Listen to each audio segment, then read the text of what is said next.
신명기 강의 71번째 시간입니다. 신명기 16장 13절로 17절입니다. 같이 읽겠습니다.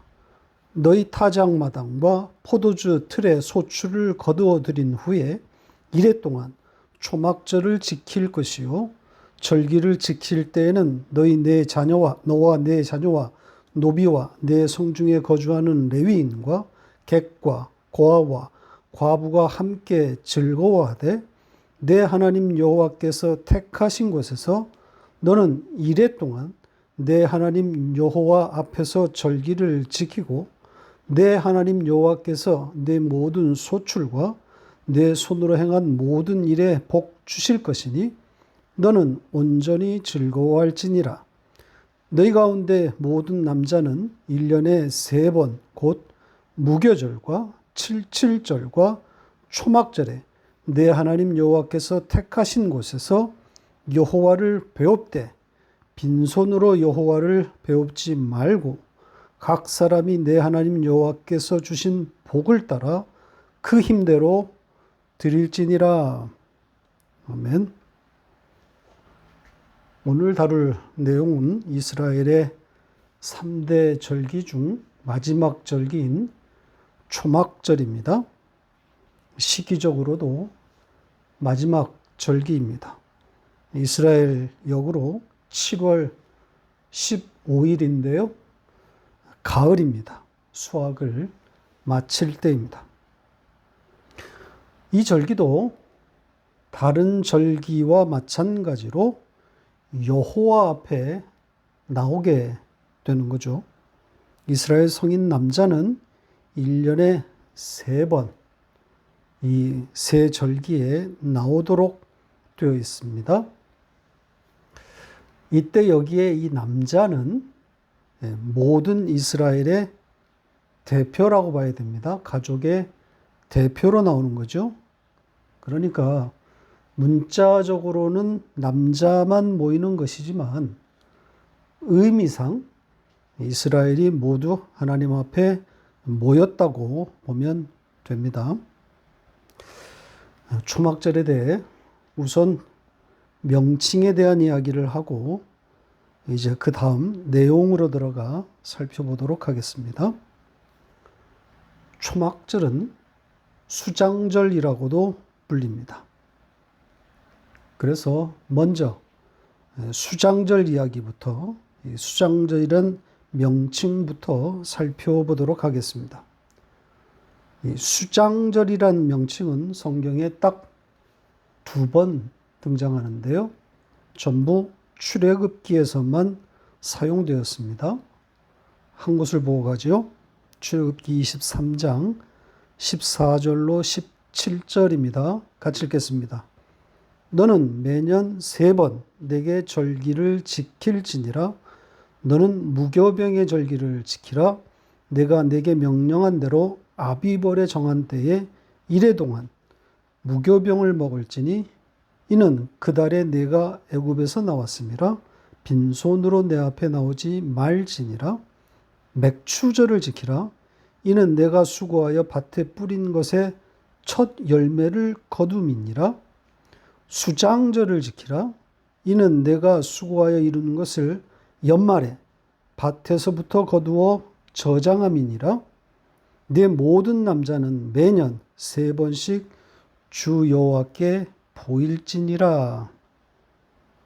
여기서도 지금 세 절기에 대해서 말하고 있죠. 이 3번째 마지막 절기인 그 명칭이 여기서는 초막절이 아니라 수장절이라고 되어 있지 않습니까? 초막절의 다른 이름인 거죠. 자, 수장절. 이 명칭에 대한 이야기를 좀 해보죠. 수장. 거두어서 쌓는다. 쌓아둔다. 이런 의미를 담고 있습니다. 시기적으로는 가을, 이스라엘력으로 7월 15일입니다. 현대력으로 환산해 보면 대략 9월 말에서 10월 초가 됩니다. 이때는 팔레스타인 땅의 수확이 마무리할 때입니다. 밀, 포도, 무화과 등을 수확하고 창고에 모아두게 되는 거죠. 흔히 어느 나라, 어느 지역에서나 볼 수 있는 추수의 광경입니다.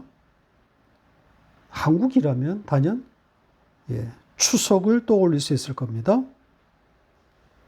이렇게 문자로만 보면 딱 추수감사절 느낌인 거죠. 그래서 추수감사절의 성경적 근거로 이 수장절이 사용되기도 하는 겁니다. 절기헌금, 이 추수감사헌금, 특별헌금의 근거로 또 제공되기도 하는 거죠. 오늘 본문에서도 발견되듯이 이 세 절기에 하나님 앞에 빈손으로 나오지 말라고 한 그 말씀을 토시 그대로 인용해서 헌금의 정당성을 주장하게 되는 겁니다. 수확을 주신 하나님께 대한 감사의 표현으로 헌금하라는 거죠. 마치 소득의 11조, 그러니까 소득을 주신 그 하나님께 감사하는 의미로 그 표시로 열의 하나를 헌금하라는 것과 같은 논리입니다. 오랫동안 이렇게 학습되고 또 세뇌되었기 때문에 그 어느 절기보다도 이 추수감사절, 이때가 가장 헌금이 많이 거치는 때입니다. 부활절, 맥추절, 성탄절, 이런 절기와는 비교할 수 없을 정도입니다. 이런 이유 때문에 오랫동안 토론되어 온 한국적 추수감사절 시행이 되지 않고 있는 겁니다. 그러니까 추석과 연동되지 않는 거죠. 아까 잠깐 언급한 것처럼 이 수장절의 문자적인 뜻은 추석과 딱 맞습니다. 그런데 한국교회의 추수감사절은 미국의 추수감사절인 11월 넷째 주를 택하고 있습니다. 그러니까 수학의 가을이 아니라 거의 초겨울 아닙니까? 그래서 이 수학의 의미를 살려 추석으로 추수감사절을 옮겨야 한다는 그런 주장들이 있어 왔지만 절대로 바뀌지 않습니다. 왜냐하면 추석에 예배에 출석하는 사람들이 현저하게 줄기 때문입니다.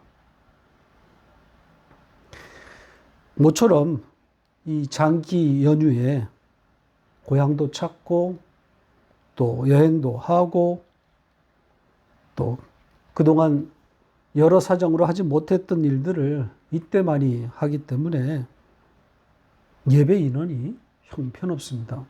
아마 1년 중에 가장 출석률이 떨어지는 주간일 겁니다. 그러니 추수감사절 헌금이 어떻게 되겠어요? 바로 이런 이유 때문에 날짜를 변경할 수 없는 겁니다. 돈이 중요하니까요. 자, 수장절이 그런 추수감사의 의미를 담은 걸까요? 문자로만 보면 그럴 것 같지만 수확의 기쁨, 추수의 즐거움이 아닙니다. 그런 거라면 이 땅에 흉년과 같은 자연재해가 일어나면 절대 안 되는 겁니다. 수확이 보장되어야만 이 절기를 지킬 수 있는 것 아닙니까? 태풍과 같은 그런 자연재해로 또 사업의 실패로 소득은 고사하고 빚으로 연명해야 하는 상황을 맞았다면 그들에게 추수감사, 즉 수장절은 아무 의미가 없는 것 아니겠습니까? 누구에게만, 또 어느 특정 해에만 감사할 수 있는 그런 절기? 그런 절기를 성경이 말하는 거겠습니까? 아니란 말이죠. 수장절은 수확에 대한 감사나 수확의 기쁨을 말하는 것이 아닙니다. 아랫 이야기가 아니란 말이죠. 당연히 하늘의 현실, 예수로 말미암아 주어지는 성도의 영적 현실을 담은 겁니다. 수장절을 어떻게 읽어야 하는지를 잘 담아내고 있는 말씀을 소개합니다. 레위기 23장 39절입니다. 같이 읽겠습니다. 너희가 토지 소산 거두기를 마치거든 일곱째 달 15날부터 이래 동안 여호와의 절기를 지키되 첫날에도 안식하고 여덟째 날에도 안식할 것이요. 보시는 것처럼 초막절, 즉 이 수장절에 대한 내용이지요. 소산을 거두기를 마칠 때, 지금 이렇게 되어 있단 말이죠. 그리고 그날이 7월 15일부터 1회, 7일이라고 말하지 않습니까? 초막절, 수장절이란 말이죠. 그런데 이 잔치의 첫날과 마지막 날을 어떻게 하라고 합니까? 네, 안식. 또 안식입니다. 그러니까 안식, 예수로 말미암는 쉼, 그거 아니겠습니까? 다르게 읽을 수 없습니다. 안식, 성도의 영적 현실이란 말이죠. 그러니까 땅의 이야기가 아닙니다. 성도의 이 천국 현실, 하늘 현실을 고스란히 담아놓은 겁니다. 자, 수장절에 대해서 이 정도 하고 이제 초막절이라는 명칭을 좀 살펴보도록 하겠습니다. 초막절, 초막의 잔치 이런 뜻이죠. 초막에 대해서 좀 알아보겠습니다. 이전에 한번 설명드린 바 있는데요. 우리 성경이 채택한 이 초막, 절묘한 단어입니다. 사전에는 초막이란 풀이나 지푸로 지붕을 이어 만든 막집, 이렇게 되어 있습니다. 그런데 원문의 취지가 바로 이 초막이란 단어와 거의 같단 말이죠. 수카라는 단어인데요. 이 단어를 추적해 보면 동물의 둥지에서 왔다, 이렇게 되어 있습니다. 엮다, 모으다 이런 뜻에서 왔는데요. 나뭇가지나 덤불을 모으는 행위를 말하는 겁니다. 이 단어가 처음 등장한 곳으로 가보겠습니다. 창세기 33장 17절 같이 읽겠습니다. 야곱은 숫곳에 이르러 자기를 위하여 집을 짓고 그의 가축을 위하여 우릿간을 지었으므로 그 땅 이름을 숫곳이라 부르더라. 야곱이 야복강에서 하나님의 사자와 싸우고 난 후 형 에서가 야곱을 찾아오는데 그때를 기록한 그 사건 중에 일부 내용입니다. 여기에 우릿간, 가축을 위한 우릿간, 이렇게 번역된 단어가 같은 단어입니다. 그러니까 사람이 살 목적으로 지어진 것이 아니라는 거죠. 동물의 축사 혹은 새의 둥지를 뜻하는 단어였는데 여기에서 발전해서 임시 거주용 처소가 된 것으로 보입니다. 따라서 초막절, 이 초막의 잔치, 우릿간의 축제 이런 뜻이란 것인데 이 초막이란 단어와 뒤에 단어인 축제, 이 잔치, 이 단어가 지금 잘 영 어울리지 않습니다. 새의 둥지, 동물의 축사, 막집, 근데 거기에서의 축제란 말이죠. 아주 상반되는 그런 개념 아니겠습니까? 자, 이 어울리지 않는 단어 조합에서 우리는 오히려 그 의미를 생각해 볼 수 있습니다. 둥지나 이 축사 같은 막집, 여기에 담긴 의미가 뭐겠습니까? 이 땅이 말하는, 이 땅이 주는 그런 즐거움, 그런 축제가 아니라는 거겠죠. 이 잔치, 축제, 이런 걸 담으려면 뒤에 이어지는 어떤 그 쓰이는 단어가 뭐, 맨션, 고급 맨션, 최상급의 어떤 거주 시설, 호텔, 뭐 이런 개념이 등장해야 할 것 같은데 정반대란 말이죠. 그러니까 인간들이 그리는 그런 즐거움, 그런 잔치가 아니라는 겁니다. 전혀 성격이 다른 즐거움이라는 거죠. 그게 뭐겠어요? 성경이 말하는 안식이란 말이죠. 그러니까 예수로 말미암는 성경이 말하고 있는 그 예수에 의한 안식을 이렇게 담아놓은 겁니다. 그걸 둥지의 잔치, 축사의 축제, 이런 명칭을 붙인 겁니다. 기가 막힌 표현 아닙니까? 너무 멋있습니다. 단 2개의 단어로 천국의 기쁨을 잘 담아 놓았습니다. 그리고 아기 예수의 탄생이 마국간에서 이루어졌다는 것과도 연결 지어 볼 수 있을 겁니다. 그러니까 그가 가져올, 그 예수가 가져올 그 안식이 이 땅의 것이 아니라는 것을 암시하는 것 아니겠습니까? 초막절, 둥지의 잔치입니다. 그러니까 수장절이 그랬듯이 초막절 역시 안식입니다. 예수로 말미암아 주어진 하늘의 현실, 즉 성도의 영적 현실을 담아 놓았습니다. 성경에 다른 이야기가 있겠어요? 복음뿐입니다. 자, 명칭에 대해서는 이 정도 하고 이제 내용으로 들어가 보겠습니다. 이 둥지의 잔치에 무엇을 어떻게 하라고 합니까? 어떻게 지키라고 하죠? 핵심 단어, 핵심 문장이 뭐겠어요?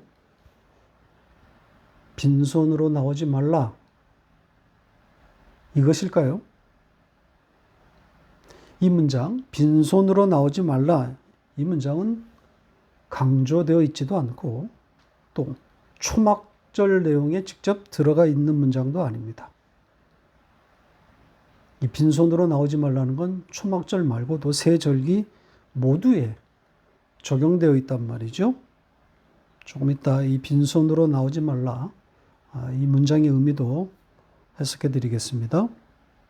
지금 초막절을 지키라고 하면서 이 초막절의 내용으로 보기에는 좀 뭔가 허전할 정도로 내용이 빈약해 보입니다.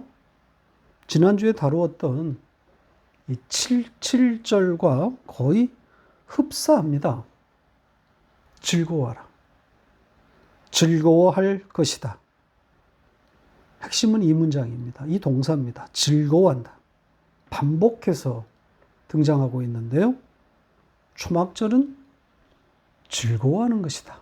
즐거움이다. 이런 겁니다.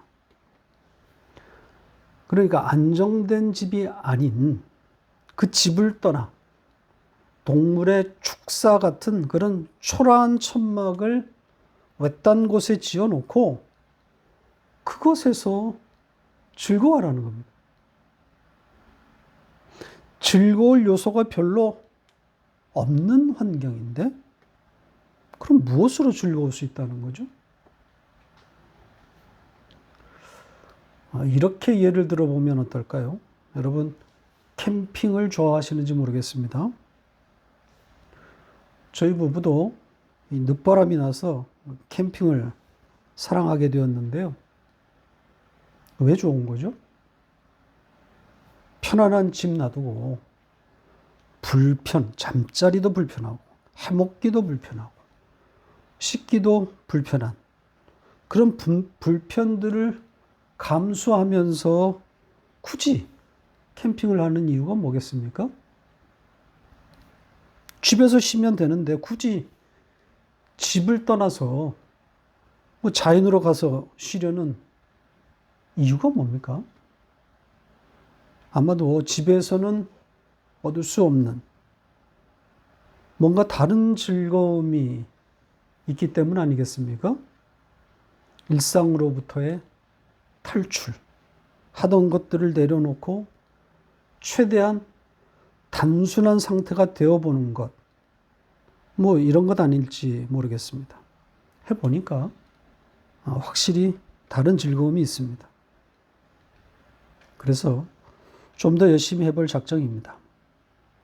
아무튼 초막절에 그 허접한 천막에서 함께 생활하는 그 이스라엘의 그 가족들도 아마 이런 캠핑의 즐거운 것 같은 그런 것 아니었을까 생각을 해봅니다. 그런 초막에서의 그 생활을, 그 경험을 통해서 하나님 나라를 가르쳐 주려는 그 하나님의 의도를 알게 되고 또 그렇게 하나님의 나라를 배우게 되는 것 아니겠습니까? 다른 나라, 다른 세계가 있구나. 식구가 함께 둘러 앉아서 준비해온 음식들을 나누어 먹으면서 이야기꽃을 피우고 일상에서 얻지 못했던 그런 즐거움을 그 초막에서 그 우리과 같은 막집에서 경험하게 됐을 거란 말이죠. 특히 먹는 것, 이것이 아주 중요한 역할을 했을 겁니다. 지난주에도 다루었던 내용인데요. 이 즐거움이 그 자원하는 예물을 먹음으로부터 온 즐거움일 것이다. 이렇게 우리가 해석하지 않았습니까? 오늘 본문의 초막절도 똑같은 구조입니다. 즐거워하라, 즐거워할 것이다. 같이 즐거워할 대상들은 등장하는데 무엇으로 인해 즐거워하게 되는지에 대해서는 생략되어 있단 말이죠.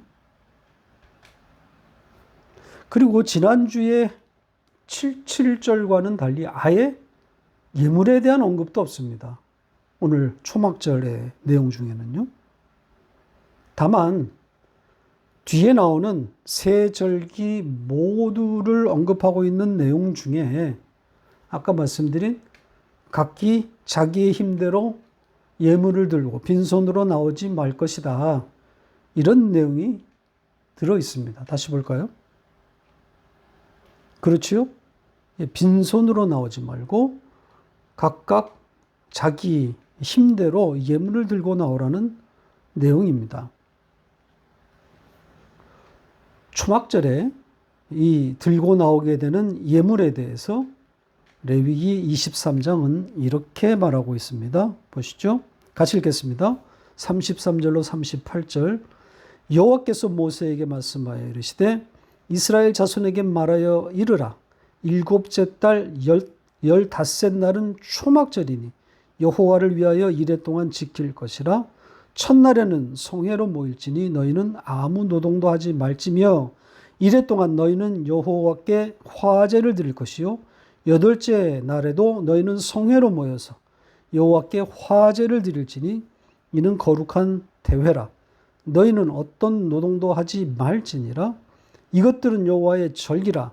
너희는 공포하여 성회를 열고 여호와께 화제를 드릴지니 번제와 소제와 희생제물과 전제를 각각 그날에 드릴지니 이는 여호와의 안식일 외에 너희의 헌물 외에 너희의 모든 소원 예물 외에 또 너희의 모든 자원제물 외에 너희가 여호와께 드리는 것이니라.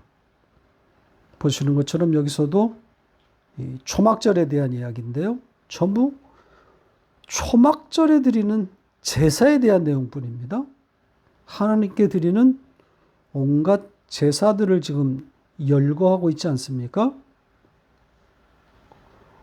자, 이 말씀과 오늘 본문을 연결해서 보자고요. 여호와께 드리는 화제들, 또 소제, 번제, 그리고 전제들, 그리고 여기에 사용되는 이 제물들과 헌물과 서온 예물과 자원 예물들, 그런 제물들, 그런 예물들이 어떻게 사용되었을까요? 모두 제사장과 레위인들에게만 분배되었을 걸까요? 전 아니라고 봅니다. 우리가 유월절 이야기를 할 때 그 유월절 제물을 이스라엘 백성이 나눠 먹었다고 하지 않았습니까? 그것처럼 이 초막절 제물들도 백성들에게 나눠줘서 각각 그 자기 초막으로 그것을 가져다가 가족들과 함께 나눠 먹었을 것으로 그렇게 생각됩니다. 오늘 본문에 이 즐거워하라는 것도 바로 이 제물을 먹음으로 인한 즐거움을 말하고 있는 것 아닐까요? 예수라는 제물을 먹고 그 즐거움에 들어가는 겁니다. 이 초막절 이 그림은 성찬, 성만찬을 연상하게 합니다. 같은 내용인 거죠. 약간의 논쟁이 될 수는 있지만 여기에 지금 이 초막이 성막을 대신하고 있다는 점을 생각해 봐야 할 것 같습니다. 15절을 다시 보세요. 지금 여기에 이 택하신 곳, 여기가 어디입니까? 문맥상 앞절에 초막이라고 보이지 않습니까? 그러니까 초막을 여호와의 택하신 곳이다. 이렇게 표현한 겁니다. 물론 여호와의 이름을 두시려고 택하신 곳 이렇게까지는 표현하지 않았지만 초막에 상당한 의미를 부여한 것은 틀림없습니다. 따라서 이 초막은 신약의 장막과 이 장막이란 개념과 그 궤를 같이 한다고 볼 수 있습니다. 성전의 의미인 거죠. 자, 요한복음 1장 14절 같이 읽겠습니다. 말씀이 육신이 되어 우리 가운데 거하심에 우리가 그의 영광을 보니 아버지의 독생자의 영광이요 은혜와 진리가 충만하더라. 예수 그리스도가 바로 그 장막이라는 강력한 말씀입니다. 여기에 지금 거하다, 거하심에 이 거하다라고 번역된 이 단어가 장막, 초막이란 단어에서 온 거란 말이죠. 그래서 장막을 치다, 장막을 펼치다 이런 뜻입니다. 요한계시록에도 이 장막에 대해서 여러 곳에서 말씀하지 않았습니까? 한 구절만 보죠. 계시록 21장 3절로 4절 같이 읽겠습니다. 내가 들으니 보좌에서 큰 음성이 나서 이르되 보라 하나님의 장막이 사람들과 함께 있음에 하나님이 그들과 함께 계시리니 그들은 하나님의 백성이 되고 하나님은 친히 그들과 함께 계셔서 모든 눈물을 그 눈에서 닦아주시니 다시는 사망이 없고 애통하는 것이나 곡하는 것이나 아픈 것이 다시 있지 아니하리니 처음 것들이 다 지나갔음이로라. 하나님의 장막, 성전을 뜻하고 있죠. 그러니까 예수의 십자가로 완성된 그 장막, 그리고 그 장막 안에는 우리가 경험하는 그 모든 불행한 일들, 그런 것들이 존재하지 않습니다. 사망이 없고 애통하는 것이나 곡하는 것이나 또 아픈 것이 존재하지 않는 그런 것이 없는 오늘 본문에서 표현한 바 그 즐거워함, 그 즐거움과 같은 의미를 담고 있는 것 아니겠습니까? 천국의 현실을 비유적으로 표현한 겁니다. 예수의 그 마국간 같은 그 초막에 모든 이들이 함께 모여서 예수인 그 예물을 받아 먹고 천국의 그 즐거움에 참여하는 그 초막절. 역시 안식입니다. 천국이라는 하늘의 현실을 담아놓고 있는 거죠. 그러니까 이 즐거움, 이 안식의 절대적인 요소가 뭐겠습니까? 먹는 거란 말입니다. 빠져서는 안 되는 그 즐거움의 원인, 받아 먹는 것, 예물인 거죠. 예수를 먹는 거란 말입니다. 그래서 빈손으로 오지 말라는 겁니다. 헌금 내라는 말이 아닙니다. 예수라는 예물을 갖고 오라는 거죠. 예물을 가져오라는 겁니다. 예수를 들고 오라는 뜻입니다. 받아 먹을 예물이란 말이죠. 하나님께 드리는 예물, 이런 표현이 없어요. 오늘 본문에 하나님께 드리라, 여기에 초점을 맞추고 있지 않단 말이죠. 그게 아니라 받아 먹는 것, 받아 먹음에 맞춰져 있단 말입니다. 먹고 즐거워하라는 겁니다. 이렇게 초막절은 예수를 받아 먹고 즐거워하는 성찬의 그림입니다. 천국인 거죠.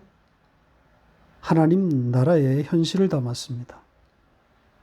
우리의 영적 현실입니다. 말씀을 맺겠습니다. 초막절, 둥지의 잔치입니다. 이 땅이 줄 수 없는 하늘의 기쁨, 위의 현실입니다. 안식인 거죠. 예수로만, 예수에 의해서만 주어지는 저 위의 기쁨, 하늘의 즐거움입니다. 성도는 이 현실을 붙들고 세상을 이기는 사람들입니다. 성도의 이김은 그래서 믿음이라고 말하는 것 아니겠습니까? 겨루어 이기는 것이 아니라 오히려 그 겨룸, 그 경쟁의 세상에 대한 가치를 부정함을 통해서 세상을 이기는 거란 말입니다. 세상을 부정하는 거예요. 손오공이 아무리 재주를 피워도 삼장법사의 손아귀를 벗어날 수 없는 것처럼 그 삼장법사의 시각에서 세상을 내려다보는 그런 종류의 시각을 여는 겁니다. 이 초막, 마국간이라는 동떨어진 시각, 그 예수의 관점에서 세상을 내려다볼 때 진정한 복, 행복이 무엇인지를 알게 되는 것 아니겠습니까? 부단한 일상으로 좁아진 나의 시각, 말씀 묵상과 기도를 통해 자주 하늘을 바라보면서 초막, 그 마국간으로 나를 옮겨보시기 바랍니다. 그 초막에 앉은 나를 확인하게 되면, 그것이 인식되면 세상과 나는 간 곳 없고 구속한 주를 바라보게 되면서 하늘이 열리는 그 안식을 누리게 되는 겁니다. 평안인 거죠. 그 하늘의 평화가 여러분 가운데 충만하시기를, 풍성하시기를 바랍니다.